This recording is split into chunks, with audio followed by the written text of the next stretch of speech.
Hello नमस्कार दोस्तों, मैं संदीप शर्मा स्वागत करता हूं अपने YouTube channel Sandeep Sharma nursing tech में। और इससे पहले की क्लास में हमने एनाटॉमी फिजियोलॉजी के अंदर कम्युनिकेशन के अंदर हमने transport system, lymphatic system, blood and circulatory system को पढ़ा था। और उसी चैप्टर में हम आज देखेंगे हम intake of raw material and elimination based.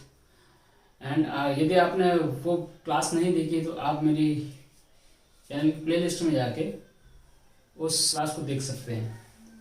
तो चलिए स्टार्ट करते हैं।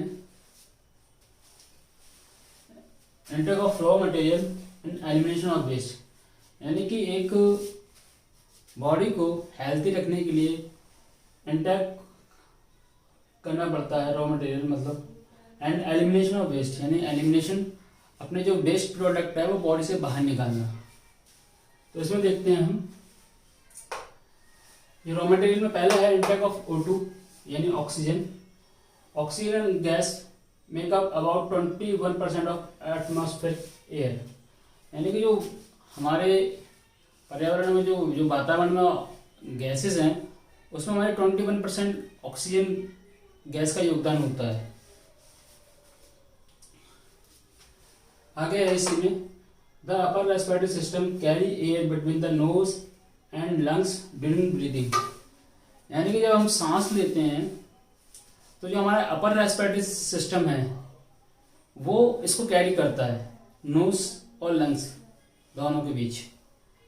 तो बेसिकली दो रेस्पिरेटरी सिस्टम के दो वो होते हैं, एक अपर रेस्पिरेटरी सिस्टम एंड दूसरा लोअर रेस्पिरेटरी सिस्टम। तो इसमें जो इन्वॉल्व होता है जब हम सांस लेते हैं ड्यूरिंग ब्रीदिंग, तो जो अपर रेस्पिरेटरी सिस्टम है ये गैस को अंदर लेता है। एंड इसी में देखते हैं it is need for must chemical activities that take place in body cell, यानी कि अब हमें मालूम पड़ गया कि ऑक्सीजन किस तरीके से ली जाती है, ऑक्सीजन किस तरीके से हमारी बॉडी के अंदर आती है। लेकिन सबसे बड़ी बात यह है कि ऑक्सीजन की भी नीड क्यों रहती है। अब बेसिकली हमारी बॉडी में जो हमारे बॉडी सेल्स हैं उनमें जो केमिकल एक्टिविटीज होती हैं उनके लिए ऑक्सीजन की नीड बेहद जरूरी होती है। सेकंड है इंगेशन ऑफ न्यूट्रिएंट्स, यानी कि पोषक तत्वों को खाना। तो इसमें देखते हैं पोषक तत्व कौन कौन से होते हैं। Nutrients include water, carbohydrate, protein, fats, vitamin and minerals, यानी कि पोषक तत्वों में पानी को, कार्बोहाइड्रेट को, प्रोटीन को, फैट्स को एंड मिनरल्स को इंक्लूड किया गया है, क्योंकि ये हमारी बॉडी को हेल्दी ग्रोथ करने में काफ़ी हेल्पफुल होते हैं। तो इसी में आगे देखते हैं this have vital function include, यानी कि बॉडी में हमारे जो मिनरल्स मतलब जो न्यूट्रिएंट्स हैं वो काफ़ी फंक्शन करते हैं, जिसमें पहला है मेंटेन वाटर बैलेंस, पानी का संतुलन बना रहता है। दूसरा एनर्जी प्रोडक्शन, शरीर में कार्य करने की क्षमता, ऊर्जा उत्पन्न होती है। मेनली शरीर में जो ऊर्जा उत्पन्न का कार्य होता है वो हमारे कार्बोहाइड्रेट और फैट्स करते हैं। तीसरा है cell building growth. Cell building growth यानी कि अपने सेल्स का डेवलपमेंट, जिसको सेल्स का ग्रोथ, बॉडी का ग्रोथ, जो कि हमारा प्रोटीन इसमें मेजर रोल निभाते हैं, मेन रोल निभाते हैं। इसके बाद हम देखते हैं थर्ड है तो डाइजेशन सिस्टम में देखते हैं। The digestive system evolved because food is chemically complex and seldom in a form body cell can use, यानी कि हम जो न्यूट्रिएंट पदार्थ खाते हैं वो एक केमिकली कॉम्प्लेक्स होता है और उसको डाइजेस्ट क्योंकि डाइजेस्ट करने के लिए डाइजेस्टिव सिस्टम का विकसित हुआ। एंड जो हमारे बॉडी सेल हैं वो उस कॉम्प्लेक्स को डायरेक्टली ग्रहण नहीं कर सकते, वो उनको कभी कभी directly body cell can use, but most of time हमारी जो डाइजेस्टिव सिस्टम है जब न्यूट्रिएंट डाइजेस्ट होता है तब हमारी बॉडी सेल उसको यूज कर सकती हैं। The digestive system consist of the alimentary canal and accessory glands.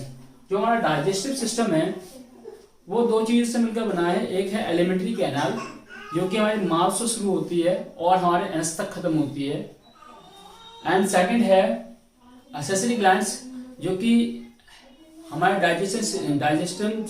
Digestion करने में हेल्पफुल होती है। तो डाइजेस्टिव सिस्टम में पहले देख रहे थे हम एलिमेंट्री कैनाल। तो alimentary begins at the mouth and continues through the pharynx, oesophagus, stomach and small and large intestine and rectum. यानी कि जो हमारी एलिमेंट्री कैनाल है, जैसे मैंने बताया, वो हमारे माउथ से स्टार्ट होके हमारे oesophagus, pharynx and stomach, stomach से large intestine, small intestine and rectum पे जाके फिनिश होती है। सेकंड है एसेसरी ग्लैंड, जिसमें सलेवरी ग्लैंड, पेनक्रियाज, लिवर, जिसमें जब कोई फूड डाइजेस्ट होता है तो सलेवरी ग्लैंड्स अपने एंजाइम्स द्वारा उसको डाइजेस्ट करने में हेल्प करती है। तो most of these synthesis digestive enzyme that are involved in chemical breakdown of food. यानी कि ये सभी अपने एंजाइम्स के द्वारा जो केमिकली फूड होता है उसको डाइजेस्ट करने में हेल्प करते हैं, ब्रेकडाउन करने में, केमिकली ब्रेकडाउन करने में हेल्प करते हैं।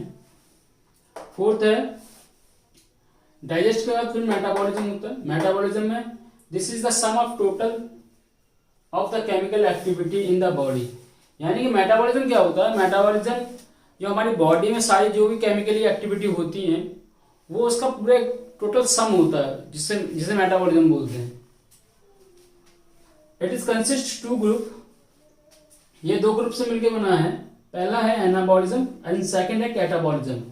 एनाबॉलिज्म में क्या होता है कि जो हमारे छोटे छोटे कंपाउंड होते हैं, छोटे छोटे कंपाउंड एक बड़े कंपाउंड में परिवर्तित होते हैं, मिलके एक बड़े कंपाउंड में परिवर्तित होते हैं। And catabolism break down the substances to provide energy. यानी कि कैटाबॉलिज्म में एक बड़ा कॉम्प्लेक्स छोटे छोटे भागों में टूटता है और एनर्जी प्रोड्यूस करता है।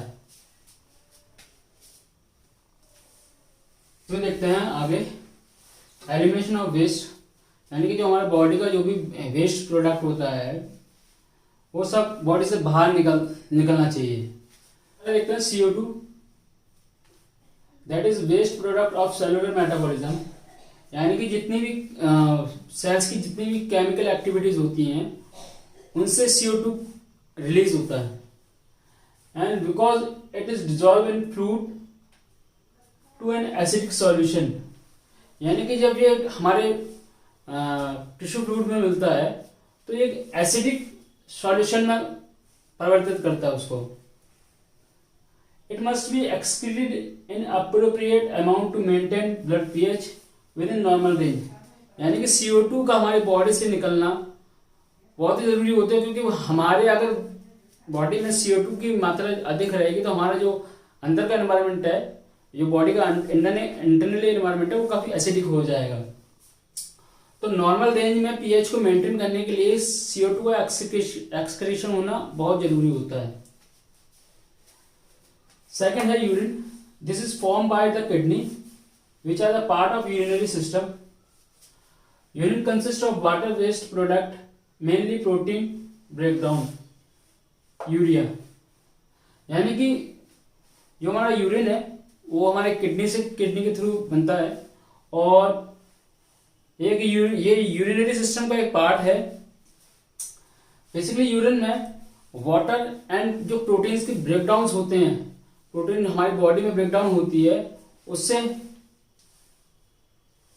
यूरिया, प्रोटीन जो ब्रेकडाउन होती है उसका वेस्ट होता है, लाइक यूरिया।